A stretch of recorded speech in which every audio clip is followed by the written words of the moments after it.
UP में BJP की हार क्या हुई, सबके मुंह खुल गए, सबका दर्द बाहर आने लगा। सब एक दूसरे के हिसाब बराबर करने लग गए हैं। अनुप्रिया पटेल भी उन नेताओं में हैं जो यूपी में बीजेपी की बड़ी हार के बाद लगातार अपने बयानों से धमाके कर रही हैं। पहले अनुप्रिया पटेल ने नौकरियों में आरक्षण में भेदभाव को लेकर सीएम योगी को चिट्ठी लिख दी।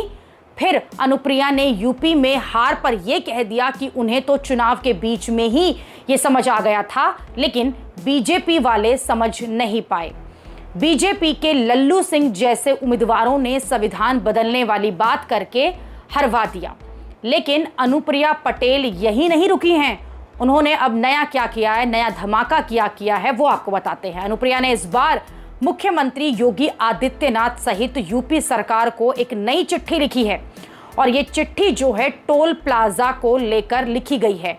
अनुप्रिया ने आरोप लगाया है कि उनके संसदीय क्षेत्र यानी कि मिर्जापुर के वाराणसी शक्तिनगर मार्ग के टोल प्लाजा पर अवैध और मनमाने तरीके से टोल वसूला जा रहा है। टोल प्लाजा के कलेक्शन में गड़बड़ियों का आरोप अनुप्रिया पटेल ने लगा दिए हैं, लेकिन यूपी सरकार ने तुरंत ये आरोप खारिज भी कर दिए। यूपी के उद्योग विकास मंत्री नंद गोपाल गुप्ता नंदी ने जवाबी चिट्ठी लिखकर अनुप्रिया को इसका जवाब दिया और जवाब में लिखा कि कोई अनऑथराइज्ड टोल कलेक्शन मिर्जापुर के टोल प्लाजा पर नहीं हो रहा है।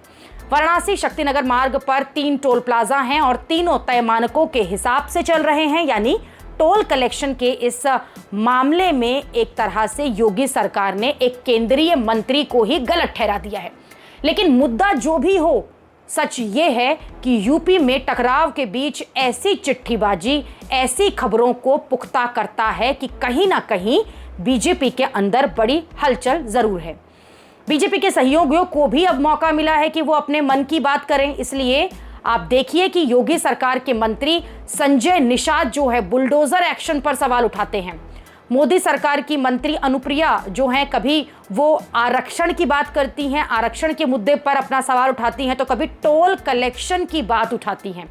अनुप्रिया पटेल जिस तरह से ऐसी बयानबाजी में एक्टिव हैं, जो बयानबाजी बीजेपी को अच्छी नहीं लग रही होगी, ऐसी स्थिति बनने के बारे में कोई सोच भी नहीं सकता था। लेकिन हार के बाद यही होता है कि सब बोलने लगते हैं, क्योंकि सबको अपनी अपनी राजनीति भी तो करनी है। जहां तक अनुप्रिया पटेल की बात है, तो वो मोदी सरकार में तीसरी बार मंत्री तो बन गई, लेकिन इस बार के चुनाव के नतीजे उनकी राजनीति को बहुत प्रभावित करने वाले हैं। क्योंकि मिर्जापुर सीट पर अनुप्रिया पटेल ने जैसे तैसे जो है अपनी सीट जरूर बचाई है। जीत तो वो गई, लेकिन अपनी सीट उन्होंने कुछ ही मार्जिन से बचाई। उनकी पार्टी, अपना दल ने सिर्फ मिर्जापुर की सीट जीती।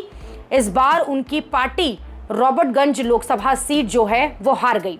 सिर्फ अपनी सीट किसी तरह से बचा पाना, यही वजह है कि अनुप्रिया पटेल जो हैं फिर अपनी रणनीति बना रही हैं और वो जिस तरह से लगातार बयानबाजी कर रही हैं, लगातार बोल भी रही हैं, क्योंकि संकट बीजेपी के सहयोगियों पर भी अब आ चुका है।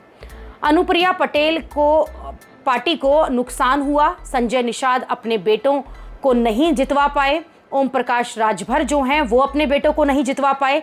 ऐसे में अनुप्रिया पटेल अगर मुखर होकर बोल रही हैं, तो अपनी राजनीति को फिर से रिवाइव करने की वो कोशिश कर रही हैं।